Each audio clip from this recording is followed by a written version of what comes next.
మోహన్ దాస్ కరమ్చంద్ గాంధీ. అతన్ని మహాత్మా గాంధీ అని కూడా పిలుస్తారు. అంతేకాకుండా బాపు అని కూడా పిలుస్తారు. మహాత్మా గాంధీ భారతదేశం యొక్క జాతిపిత అని మనందరికీ తెలుసు. భారతదేశానికి స్వాతంత్రం రావడానికి మూల కారణంగా మహాత్మా గాంధీని చెప్పుకుంటారు. ఆయన యొక్క సత్యాగ్రహం మరియు సంపూర్ణ అహింస సిద్ధాంతాల వలన భారతదేశానికి స్వాతంత్రం వచ్చిందని అందరూ నమ్ముతారు. మహాత్మా గాంధీని ఇన్స్పైరింగ్ గా ప్రపంచ దేశాల వారు తీసుకుంటారు. మరి ఈ వీడియోలో ఒక సాధారణ లాయరు దక్షిణాఫ్రికా నుండి ఇండియా వచ్చి అతను ఇండియాలో ఏమేం పనులు చేసి మహాత్మా గాంధీగా మారాడు అన్న విషయం గురించి మీకు తెలియని కొన్ని ఆసక్తికరమైన విషయాలు ఈ వీడియోలో తెలుసుకునే ముందు టీటాక్ ఛానల్ ని సబ్స్క్రైబ్ చేయడం మాత్రం మర్చిపోకండి. ఇక విషయంలోకి వెళ్దాం. గాంధీజీ యొక్క ఎర్లీ లైఫ్ గురించి ఇప్పుడు మనం తెలుసుకుందాం. గాంధీజీ యొక్క జన్మ గుజరాత్ రాష్ట్రంలోని పోర్బందర్ లో అయింది. అతను 1869 అక్టోబర్ 2న జన్మించాడు. గాంధీజీ యొక్క తండ్రి పేరు కరమ్చంద్ గాంధీ. అతను పోర్బందర్ లో బ్రిటిష్ ఆధీనంలో ఉండే సీఎం దివాన్ గా పనిచేసేవాడు. గాంధీజీ యొక్క తల్లి పేరు పుత్లీబాయ్. ఆమె ఒక ధార్మిక మహిళ.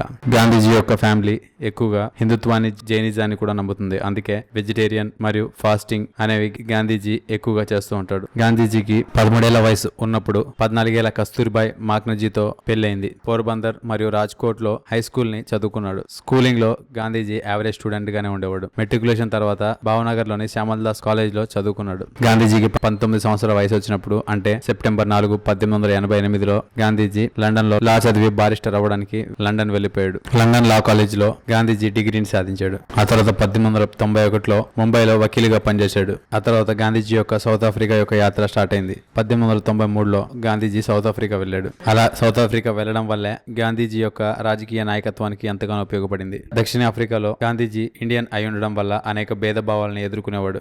కొన్నిసార్లు గాంధీజీకి కొన్ని చేదు అనుభవాలు కూడా ఎదురయ్యాయి. గాంధీజీ ఒకసారి ఫస్ట్ క్లాస్ టికెట్ తీసుకొని ట్రైన్ లో ప్రయాణిస్తున్నాడు. అప్పుడు గాంధీజీ ఇండియన్ అయి ఉండడం వల్ల అతన్ని థర్డ్ క్లాస్ కంపార్ట్మెంట్ లోకి వెళ్ళమని చెప్పారు. గాంధీజీ నేను ఫస్ట్ క్లాస్ టికెట్ తీసుకున్నా గానీ ఎందుకు వెళ్ళిపోమంటున్నారు అని అడగడంతో గాంధీజీని ట్రైన్ లో నుంచి బయటికి నెట్టేశారు. ఆ తర్వాత గాంధీజీ 1894లో భారతదేశానికి వచ్చాడు. అప్పుడు భారతదేశానికి వచ్చి 800 భారతీయుల్ని పోగు చేసుకున్నాడు. ఆ తర్వాత 1899లో బోర్ యుద్ధం కారణంగా ఇండియన్ అంబులెన్స్ కార్పొరేషన్ ని స్థాపించాడు. కానీ అప్పట్లో భారతీయుల మీద జాతీయ భేదభావం ఎక్కువగా ఉండేది. ఆ తర్వాత గాంధీజీ ఫినిక్స్ ఫార్మ్ ని డర్బన్ లో స్థాపించాడు. ఆ ప్లేస్ ని ఇప్పటికీ బర్త్ ప్లేస్ ఆఫ్ సత్యాగ్రహ అని కూడా అంటారు. ఆ తర్వాత మరొకటి కూడా స్థాపించాడు. దాన్ని టోల్స్టాయ్ ఫార్మ్ అంటారు. ఆ తర్వాత మహాత్మా గాంధీ యొక్క మొట్టమొదటి అహింసా సత్యాగ్రహం 1906 సెప్టెంబర్ నెలలో మొదలైంది. ఆ తర్వాత 1907 జూన్ లో బ్లాక్ యాక్ట్ కి అగెనిస్ట్ గా సత్యాగ్రహం చేశాడు. ఆ తర్వాత 1908లో అహింస ఆందోళన చేసినందుకు గాంధీజీని జైల్లో పెట్టారు. కానీ జనరల్ స్మార్ట్ ని గాంధీజీ భేటీ అయిన తర్వాత గాంధీజీతో చర్చలు జరిగాయి. 1903లో వాక్షాట్ మరియు ప్రిటోరియాలో